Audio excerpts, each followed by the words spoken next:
আজ লকার খুলতে দুদকের অভিযান।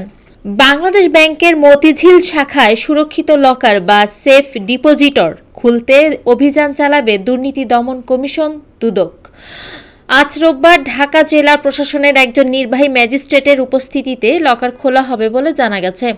লকারে কেন্দ্রীয় ব্যাংকের সাবেক ও বর্তমান মিলিয়ে ৩০০ উচ্চ পদস্থ কর্মকর্তার অর্থ সম্পদ ও অন্য মূল্যবান নথিপত্র সেফ ডিপোজিট আকারে রেখেছেন বলে তথ্য পেয়েছে দুদক। এর মধ্যে কিছু দুর্নীতিবাজ কর্মকর্তার নামেও লকার রয়েছে বলে জানা গেছে। এইসব লকারে রক্ষিত অর্থ সম্পদ বা নথিপত্রের তালিকা করা হবে। জ্ঞাত আয় বহির্ভূত বা আয়ের সঙ্গে অসঙ্গতিপূর্ণ কোনো সম্পদ পাওয়া গেলে সংশ্লিষ্টদের বিষয়ে পরবর্তীতে তদন্ত করা হবে।